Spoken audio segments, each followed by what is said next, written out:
সে আমাকে যে কোনো ভর্তি মেরে দেবে। আমার বাচ্চা 5টা বাচ্চা আছে। রায়পুর 6 নং কেরোয়া ইউনিয়নে 2রা ডিসেম্বর মঙ্গলবার বিকালে এম রহমান আলিম মাদ্রাসা এলাকায় এম রহমান আলিম মাদ্রাসার আরবি প্রভাষক মাওলানা নুরুর রহমানের উপর অতর্কিত হামলার অভিযোগ পাওয়া গেছে। মাওলানা নুরুর রহমান জহিরুদ্দিন মিজিবাড়ির মৃত আব্দুল রশিদের ছেলে। জানা যায়, মাওলানা নুরুর রহমান মোটরসাইকেল যোগে বাড়ি যাচ্ছিল। এমন সময় পথ রোধ করে নাজমুল হোসেন জনি নামের একজন মাওলানা নুরুর রহমানের উপর হামলা চালায়। হামলাকারী নাজমুল হোসেন জনি একই এলাকার মনির হোসেনের ছেলে। তবে এই হামলা পারিবারিক বিরোধ বা জমি বিরোধের কারণে হতে পারে বলে স্থানীয়রা জানান। হামলায় নুরুর রহমান গুরুতর আহত হলে তাকে স্থানীয়রা মুমূর্ষু অবস্থায় উদ্ধার করে রায়পুর উপজেলা স্বাস্থ্য কমপ্লেক্সে নিয়ে যায়। বর্তমানে তিনি স্বাস্থ্য কমপ্লেক্সে চিকিৎসাধীন অবস্থায় আছেন।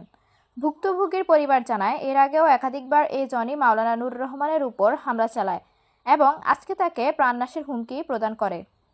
রায়পুর থানার অফিসার ইনচার্জ বলেন, অভিযোগ ফেলে আইনগত ব্যবস্থা নেওয়া হবে। ভুক্তভোগী মাওলানা নুরুর রহমান বলেন, কালকে আমার ওই মেজো ভাই অ্যাক্সিডেন্ট হয়েছিল, তো ওনাকে মডেল হাসপাতালে অপারেশন করে বাসা আনছে। ভাইয়ে ফোন দিচ্ছে বাদিয়ে, তাই আমি বাইরে এসার আনতে এই টাইমে আমি বাজারের দিকে আসতেছি আমার পাশের ভাই ইয়াসিনকে নিয়ে।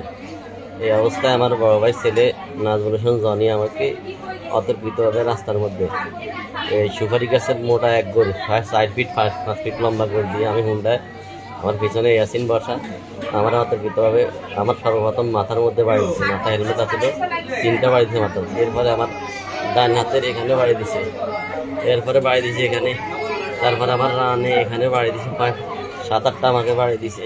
আমি পরে ঘুরি পড়ে গেছি। ইয়াসিনের জড়াতো ভাই একজন নাম আছে বাবুল, সে অটো চালক। সেই অটোটা আনি মাত্র ধুয়ে কুলেন, এর আগে দিয়ে জিজ্ঞেস করছে তুই এনে কি আছে, কেমনে দাঁড়ায় রেছিস। তো এরপরে আমার এইভাবে মাইদ্য করে আমার সেখানে অজ্ঞান করে ফেলা কি এছাড়া এলাকা মাশরুম মানুষ আসছে আমারে বাধাইছে না। কালকে আবার সে মারি হইতো। সে আরও এর আগেও প্রায় 20-25 দিন আগে আমার ঘরের মধ্যে রাতে 12টার দিকে হামলা করছে। 12টার দিকে হামলা করে আমার ঘরের মধ্যে ঢুকায় দরজা খোলার সাথে সাথে সে আবার কোপ দিছে, দাদি 3টা কোপ দিছে। 3য় নম্বর কোপের সময় আমি দরজা আটকে দেখেছি, আর আমার দরজার মধ্যে কোপ পড়ছে। এলাকাবাসীকে আমি জানাই এবং ইউনিয়নের বিভিন্ন নেতৃবৃন্দকে আমি জানাই। পরবর্তীতে তারা একটা সমাধান করার জন্য পদক্ষেপ নিয়েছে, কিন্তু আর সমাধান করে নাই। আমরা তারা বলতেছে যে তুমি চুপ করে থাকো, আমরা একটা ব্যবস্থা নিতেছি। কিন্তু এর মধ্যে কালকে আমাকে সে অতর্কিতভাবে সে আমাকে হামলা করে সে আমাকে এখনো হুমকির সম্মুখীন হচ্ছে। কালকে রাত্রে ফিডানোর পর বলছে তোরা হত্যা করবো। এবং তার মেজো ভাই, আমার মেজো ভাতিজা, সে হচ্ছে নাহিদুল ইসলাম জীবন, সে সৌদি আরব থেকে কালকেও আমাদের এলাকার কয়েকজনের কাছে সে বলছে তাকে কি মারছি, আরও বেশি মনে তারা হত্যা করবো। আমার জীবনের ঝুঁকি আছে, আমার বাচ্চাদের এবং আমার পরিবারের সবার ঝুঁকি আছে।